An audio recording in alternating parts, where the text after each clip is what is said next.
I'm Alec from easierhabits.com, and I coach work-from-home dads in how to design and live their ideal life, one that they are proud to model for their kids. So last week I talked about how to be confident and do good in a crazy world, and quite a bit about how the world that the news portrays isn't really accurate. You can be more calm and more confident by recognizing the systematic distortions in the news and actually unplugging and comparing the news to your actual experience in your everyday life with your neighbors. Now, and the other thing you can do is, instead of focusing on giant national crises all the time, focus on doing some good in your community and grow that outwards. That will help restore your faith in humanity and your confidence in your own ability to do good. However, that's kind of half of the story, I realized, with being calm and confident in a crazy world. The other half of the story I was experiencing after I filmed last week, which is handling the stress of the craziness. Because even knowing intellectually that the news isn't necessarily portraying reality as it is, but the worst possible, most sensationalized and versions of it with great spin, right? Even recognizing that intellectually, when confronted with election week and all of the craziness of that, I was still under quite a bit of stress, and I found that some of my habits were crumbling under that stress. So I want to talk this week about how you can manage your failures of your routines, failures to follow through with a goal. And the one big thing to take away from this video is not that you don't have enough discipline. A lot of people, as soon as they have a failure in their life, they go immediately towards assuming I don't have enough discipline and feeling guilty. This is exactly the wrong type of behavior, and you should feel more guilty about that. But it's not helpful. Guilt is actually a demotivator. It's more likely to make you quit your goals or quit your habits than actually figure out how to successfully implement your habits. And unfortunately, the problem with assuming that if you didn't follow through with your goal, it was because you didn't have enough discipline, is it hides from you three very important questions you want to ask yourself when dealing with failure that will help you become even stronger than before and help you implement the changes you want to see in your life. So, with no further ado, here are three questions to ask yourself when you have a failure of your routine or something that you intended to do this week as a goal. All right. Question one you want to ask yourself when dealing with habit failure or failure to follow through on a goal is this something I really wanted to do? Did I enjoy the process? Does it get me results that I want? And is this thing aligned with the type of person I want to be? It is really easy to do things you feel like you should do, but when you find that you don't enjoy them and you don't get results, or they aren't really helping you be who you want to be or feel how you want to feel in the world, it's pretty easy to drop them, but feel bad because this was about discipline. You didn't have enough discipline to follow through. But really, discipline is a poor motivator, right? Your real motivation should come from knowing that the thing you're trying to do is something you enjoy, something that gets you results, and is going to get you to who you want to be. So for this week, one of the things I had the hardest time doing was unplugging at 10 p.m. and doing Tai Chi. So I've had a goal of unplugging at 10:30. I think I mentioned that a couple of videos back in my video about screen time. I had a goal of unplugging at 10:30, then I moved that up to 10 p.m. My overall goal is trying to get enough sleep, enough quality of sleep, that I can wake up before my 6:30 alarm and be better rested throughout the day. I have done this at certain points in my life. I have not actually done this since I moved to Texas, and that is one of the missing pieces in my life that I'm still trying to tweak and get back, is the better sleep. And so I had this goal of doing it at 10 p.m., but what happens during election week? There's so much craziness and stress that I find I hyper-focus on watching another YouTube video about the election until I'm staying up late, or watching another YouTube video to distract me from thinking about the election, right? There's a lot of craziness there. So I stay up late. Even when I did stay up late, I did end up doing Tai Chi, which is one of the things that speaks to me that it is an activity that I love. I wasn't doing it quite in the way I wanted. I wasn't doing it at 10 p.m., but I did enjoy doing it when I tried it out.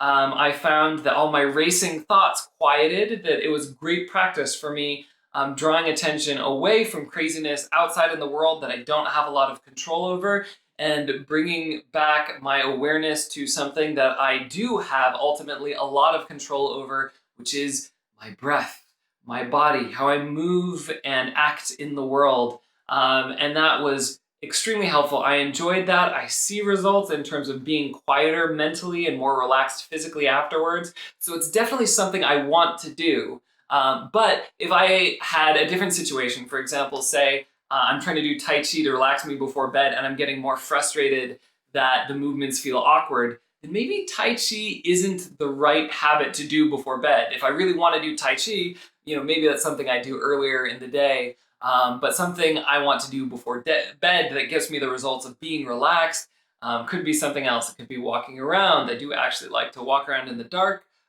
before I go to bed. I find that very relaxing. But there's other things. You could journal. My wife tends to go to bed pretty early, sometimes even before 9 p.m., usually before 10. But if you happen to go to bed around the same time as your spouse, or your spouse or partner goes to bed later, then talking with them before you go to bed is a great habit if you haven't already done that earlier in the evening. I'll tend to do that more around 8 p.m. if I can. If I have the opportunity, sometimes Meg is still tutoring at 8 p.m. But so I do that earlier in the evening. It's not a good bedtime habit for me particularly, but the point is find something that you actually enjoy doing or see results on. Don't worry about discipline to motivate yourself. Tie into something deeper, right? And that will make your habit so much stronger than when you feel you have to slog through and willpower your way through. So if you have some kind of habit failure or failure to follow through on a goal, number one thing, ask yourself, is this something you really want to do? So the number two question you want to ask yourself when you're faced with habit failure or failure to follow through on a goal is, was there a clear time to undertake this activity? Now, especially for habits, the best way to undertake a habit would be if you plan it during a naturally existing transition in your day. My very first habit ever was cleaning when I got home from work. That was my first intentionally articulated habit that I kept, and to a certain extent still keep today. It's really cleaning after dinner now, but it's moved to a different transition, but I still keep that. That's because transitions are powerful. If you have to interrupt what you're doing to start a new habit, it will be so much more difficult.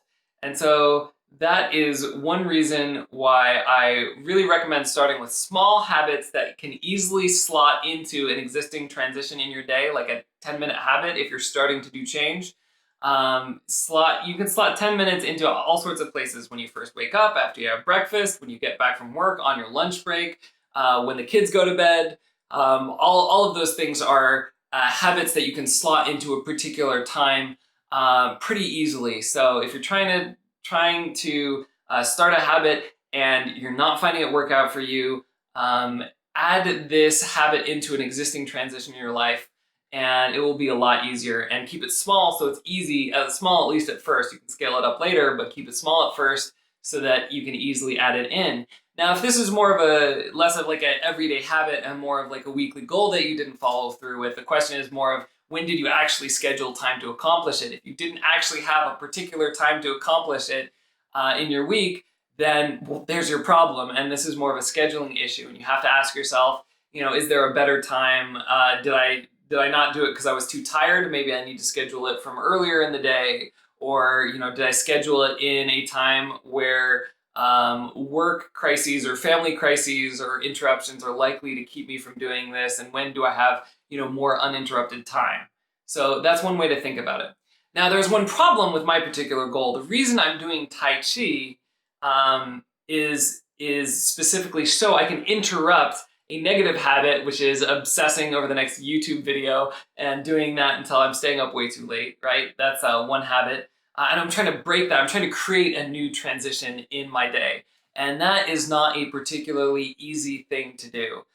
But if that is the case, there's a couple of things you can do to make that interruption and new transition a little easier. One is delegate the interruption to alarm, right? So that's one less thing you have to worry about. If you don't have to like watch the clock and just tell yourself it's time to go, but you can hear a beep or soothing music, soothing, gentle, flowing meditation music telling you now would be a great time to do Tai Chi, right? I mean, you can think about what that interruption is. You can plan that for yourself. If you have very reliable people in your life, you can have them help you. But if you're having a hard time interrupting yourself to make time for your goal or your habit, then go ahead and create some other form of interruption for yourself. So that's one less thing you have to worry about. Why worry about your discipline and interrupting your task, right? If you don't have to, you can make it easier for yourself.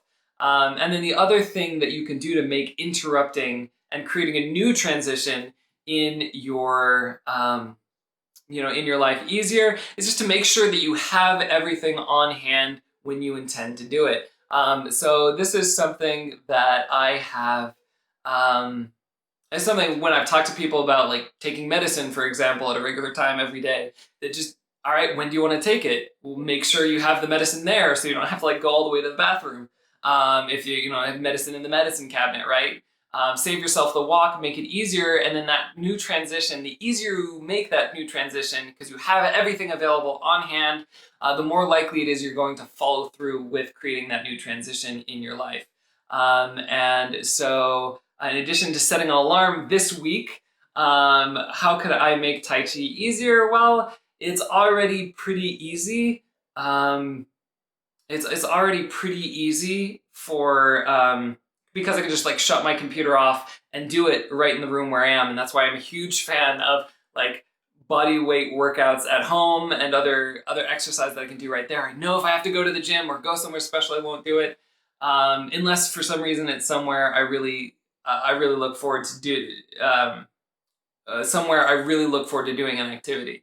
So maybe if I do Tai Chi outside because it feels nice to be out in the night in the nice cool night air, maybe that would make it easier. That's actually making me do more work, but looking forward to something would make the transition to Tai Chi easier. And actually, kind of what I mentioned before, I hadn't thought about, but starting with some soothing meditation music to cue my mind. It's time to chill out. Let the YouTube videos go. That actually would help that transition be a little easier for me. So if you know that this is an activity that you do enjoy or find rewarding, then you ask yourself, is it clear when and how I'm going to transition to that activity and make that transition as easy as possible? Now, the third question you want to ask yourself when dealing with habit failure or the failure to follow through on a goal is, was there something external keeping me from doing this? Was there an unusual amount of stress, especially? This is something I do see when talking to people, is that if they have, they'll be really down on themselves because like, I didn't follow through with this commitment, or I'm not disciplined enough to do this. And I'll ask them about their week and I'll find out there was a whole lot of craziness at work or a whole lot of craziness with their family. And maybe more so than there was the week before, and that's why this habit fell apart in this particular week. And that is exactly the case for me and doing Tai Chi at 10 p.m. I found elections very stressful. I find myself compulsively looking at the results, hearing commentary about both of the candidates, and researching that commentary to see if it's actually accurate, because it's hard to know who to trust these days. Or I find myself in such a heightened state with the elections that I'm watching YouTube videos about anything else to distract me from that, right? My mind is racing, but I'm still putting stimulus into my mind so it keeps racing, and I stay in that heightened state for hours and find that I don't get to bed early enough and I feel not so good the next day, right? That is very easy trap for me to fall into. It's heightened stress. And the thing that's kicking this off is not something that happens every week. It is particular to election week. So I can not feel so guilty about my discipline last week, but I can think about that stress. And the question I have to ask myself is, was this an unusual obstacle, i.e. it'll go away on its own and I just have to hold the course and recommit to my goals next week without that crazy stressor, and that will be good. And in the case of Tai Chi, I can probably do that, right? The election is pretty much decided. There are some lawsuits out. I'm kind of skeptical of change about those lawsuits, So however I feel about the candidates and their standing, the matter is decided, and it will be easier for me to back off. Now, if for some crazy reason had the election, gone on for another week, I would have to think about how am I going to handle this week, right? So I might forgive myself for the last week for an unusual amount of stress, but if I know that stress is going to continue and I still am committed to my goal, I'm going to have to figure out how to deal with that. And so that might be a rule like I'm still disconnecting at 10 p.m. with Tai Chi, but no politics after 9 p.m. or no social media after 9 p.m.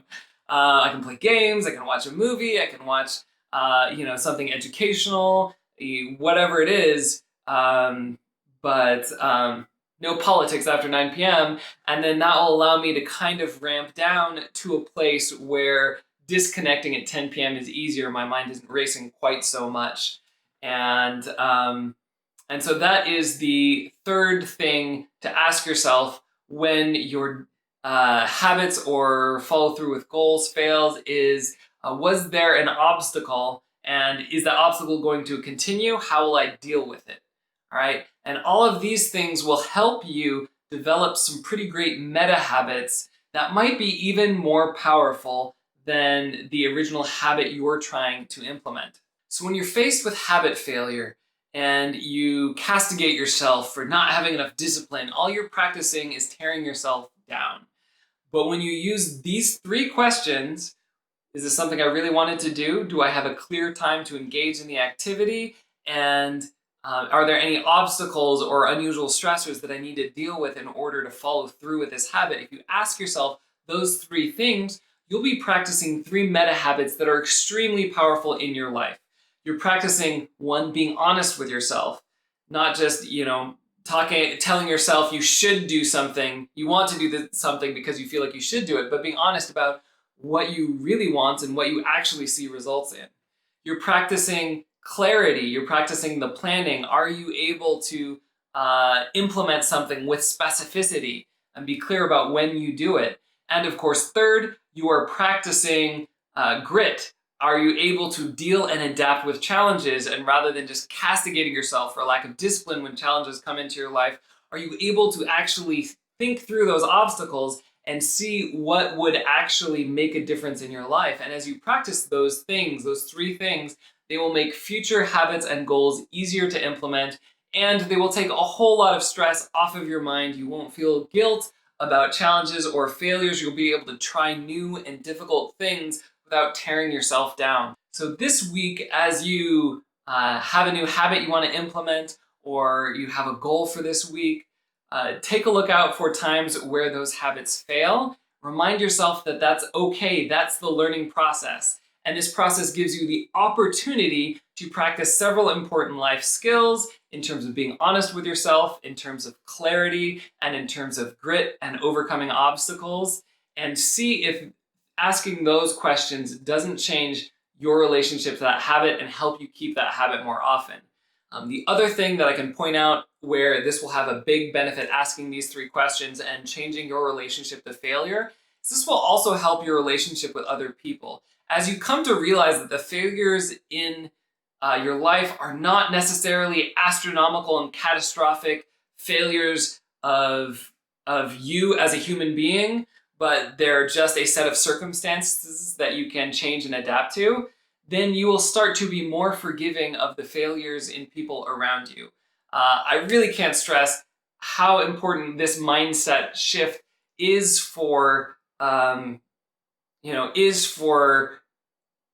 creating positive personal change. And it's something you can practice. Again, you don't have to start out willing yourself to be more kind to yourself about your failures or being more kind to other people about the failures. You just have to practice thinking about the problem of failure in a different way with these 3 questions, and your whole relationship to failure will change. It'll still be hard. I'm going to be honest. It's not like, there's any magic juice here. And like I said, with this last week in Tai Chi, I still fail in my habits, but they are an opportunity to move forward and grow. And they are signs that there's something you could do slightly differently that will lead you a little closer to your ideal life. So thank you so much for watching. If you know anybody who's getting really down on themselves because they're having a hard time implementing a new habit or following through on a goal, go ahead and share this video. Of course, like and subscribe so other people looking to make changes in their lives can find it. And of course, if you're curious, there are always show notes down below where I add thoughts that occurred to me after I'm done filming or tangents that didn't quite fit in the video, extra details, extra personal examples. And leave your comments down below. I would love to hear from you about what you do when you experience a failure to follow through with a habit or a goal. What helps you get back on that horse and try again? Or how do you find something that works better for you? Again, the path to personal growth is full of failure, and I love hearing how people take that failure and learn and grow from it.